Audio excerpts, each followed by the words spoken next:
Assalamualaikum warahmatullahi wabarakatuh. Penistaan atau penodaan agama berulang kali terjadi. Pada dasarnya, masalah ini sudah sejak lama ada. Tidak hanya berkaitan dengan Islam, tetapi terjadi juga di agama-agama lainnya. Bagaimana Islam menanggapi persoalan ini dan apa sanksinya bagi para penista agama itu? Berikut ini penjelasannya. Namun sebelumnya, jangan lupa teman-teman untuk selalu dukung kami dengan like, share, komen, juga subscribe. Terima kasih. Dalam Al-Quran, Allah Subhanahu wa Ta'ala berfirman, وَقَدْ أَنزَلَ عَلَيْكُمْ فِي الْكِتَابِ أَنْ إِذَا سَمِعْتُمْ آيَاتِ اللَّهِ يُكْفَرُ بِهَا وَيُسْتَهْزَأُ بِهَا فَلَا تَقْعُدُوا مَعَهُمْ حَتَّى يَخُوضُوا فِي حَدِيثٍ غَيْرِهِ Innakum idzam mithlukum innallaha jami'ul munafiqina wal kafirina fi jahannama jami'a. Yang artinya, dan sesungguhnya telah Dia turunkan kepadamu di dalam kitab ini bahwa apabila kamu dengar ayat-ayat Allah diingkari dan dicemoohkan, maka janganlah kamu duduk bersama mereka sebelum mereka mulai masuk dalam percakapan lainnya. Jika kamu duduk, sesungguhnya kamu ketika itu serupa dengan mereka. Sesungguhnya Allah akan menghimpunkan orang-orang munafik dan orang-orang kafir semuanya dalam jahannam. Dalam ayat lain, Allah Subhanahu wa Ta'ala juga berfirman, "Wa idza ra'aital ladzina yakhuduna fi ayatina fa'rid 'anhum hatta yakhudhu fi haditsin ghairihi. Wa imma yunassiyannaka syaitanu fala taq'ud ba'da dzikra ma'al qaumidz zalimin." Yang artinya, dan apabila engkau melihat orang-orang yang sedang sibuk mempercakapkan dengan mengejek ayat-ayat kami, maka menghindarlah dari mereka hingga mereka mempercakapkan hal-hal lain. Dan jika setan menyebabkan engkau lupa, maka setelah ingat, janganlah engkau duduk bersama orang-orang aniaya. Berdasarkan kedua ayat di atas, apabila kita mendapatkan atau mengetahui adanya hujatan atau pelecehan terhadap agama, maka yang harus kita lakukan adalah menghindarinya atau meninggalkannya. Dalam ayat-ayat di atas tidak ada perintah untuk menghukum secara fisik, semisal kurungan ataupun rajam bagi para pelaku penista agama. Juga tidak ditemukan sepenggal ayat pun dalam Al-Quran yang menyatakan bahwa hujatan adalah kejahatan yang dapat dihukum oleh manusia, dan yang berhak menghukum mereka adalah Allah Subhanahu wa Ta'ala sendiri. Disediakan bagi mereka neraka jahanam. Lebih lanjut, Allah Subhanahu wa Ta'ala berfirman dalam Al-Quran, وَلَا تَسُبُّوا الَّذِينَ يَدْعُونَ مِن دُونِ اللَّهِ فَيَسُبُّوا اللَّهَ عَدْوًا بِغَيْرِ عِلْمٍ Kadzalika zayyana likulli ummatin 'amalahum tsumma ila rabbihim marji'uhum fayunabbi'uhum bima kanu ya'malun. Yang artinya, dan janganlah kamu mencaci maki apa yang mereka seru dalam doa-doa mereka selain dari Allah, supaya mereka jangan mencaci maki Allah karena permusuhan tanpa pengetahuan. Demikianlah kami tampakkan indah kepada tiap-tiap umat amalan mereka. Kemudian kepada Tuhan merekalah tempat kembali mereka. Lalu Dia akan memberitahukan kepada mereka apa-apa yang telah mereka kerjakan. Berdasarkan ayat di atas, umat Islam dilarang menghujat atau mencaci maki Tuhan, berhala atau dewa-dewa sembahan agama lain. Tujuannya adalah agar tidak terjadi tindakan balasan mereka dalam bentuk hujatan terhadap Allah atau Islam. Dalam Al-Quran terdapat contoh pelecehan atau hujatan yang dilakukan oleh umat Yahudi terhadap Siti Maryam. Mereka telah menghujat Maryam sebagai wanita yang tidak suci dan putranya sebagai anak haram dan juga mati terkutuk di tiang salib. Al-Quran membantah tuduhan-tuduhan itu. Wa bikufrihim wa qaulihim ala Maryama buhtanan 'azima. Yang artinya, dan juga disebabkan keingkaran mereka dan ucapan mereka terhadap Maryam berupa tuduhan palsu yang sangat besar.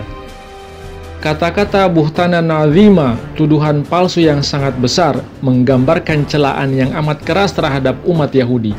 Namun ajaibnya tidak ada perintah untuk memberikan hukuman fisik atau membalas hujatan mereka. Kemudian umat Nasrani pun dicela karena menghujat Allah dengan menyatakan bahwa Allah beranak melalui seorang perempuan. Hujatan tersebut sangat luar biasa. Namun tetap tidak ada ancaman hukuman fisik mengenai hal ini dan tidak juga ada pendelegasian kewenangan kepada manusia manapun untuk menghukum hujatan terhadap Allah. Ma lahum bihi min ilmi wala li'abaihim kaburat kalimatan takhruju min afwahihim iyaquluna illa kadhiba. Mereka tidak memiliki ilmu mengenainya dan tidak pula nenek moyang mereka. Alangkah dahsyatnya bahaya perkataan yang keluar dari mulut mereka. Mereka tidak ucapkan selain dusta belaka.